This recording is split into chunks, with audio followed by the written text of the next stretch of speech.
Welcome to this second video section. After completion, you are able to classify the solids as metals, insulators and semiconductors based on energy bands present in it. The energy bands in solids are valence band, conduction band, forbidden band. Valence band. Electrons in the outermost orbit of an atom are as valence electrons. Valence electrons have highest energy. This band may be partially or completely filled. Partially filled band can accommodate more number of electrons. Second, conduction band. It is band of electrons which are responsible for conduction of current in the conductor. All the electrons in the conduction band are free. Conduction of current through material is not possible if the conduction band is empty. So, insulator have empty conduction band where it is partially filled for conductors. Forbidden energy band. It is gap between conduction band and valence band on the energy level diagram. The width of forbidden energy gap indicates bondage of valence electron to its atom. Less forbidden energy gap, less tightly valence electrons are bound to electrons and vice versa. As summary, in solid material, electron energy levels form bands of allowed energies separated by forbidden bands. Number 1, valence band, that is outermost highest band filled with electrons. Filled means all states are occupied. Second, conduction band, next highest energy band to valence band, that is empty or partially filled. Third, gap, energy difference between valence and conduction bands, that is width of forbidden band. Classification of material based on these energy bands. Electrons of lowest orbit are closely bound with nucleus.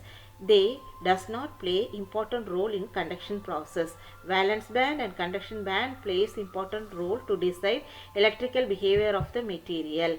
Electrons in a completely filled orbit cannot move since all states are occupied, which is clearly explained in Pauli's principle.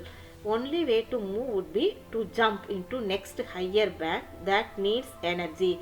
Electrons in partially filled band can move since there are free states to move to. So based on these concepts, let us classify the solids as conductors, insulators and semiconductors. First one, conductors, or we can say metals. Materials which easily allow the flow of electric current through them are called conductors. Example, copper, silver, iron, aluminum are good conductors of electricity. So in energy level diagram, conduction band and valence band overlap. Thus, electrons need little energy to stay in the conduction band and conduct electricity.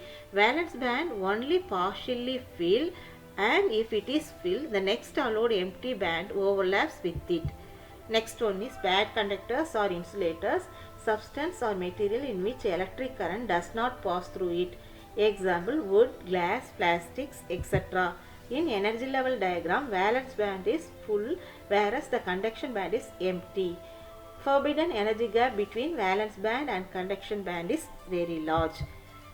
Thus, electrons of valence band require high electric power in order to cross it and move in the conduction band. Electrons of the valence band do not have enough energy to cross and move towards conduction band. Therefore, conductivity of the insulator is almost zero. The conductivity of semiconductor. The material which are lie between the insulator and conductor. Valence electron is completely filled whereas conduction band is almost empty as in the energy level diagram. However, energy gap, that is forbidden energy gap between the valence band and conduction band is very small compared to insulator, which is in the order of 1 electron volt. Electrical current allows to flow if small electric field applied across it. Semiconductor behaves as an insulator at room temperature or lower temperature.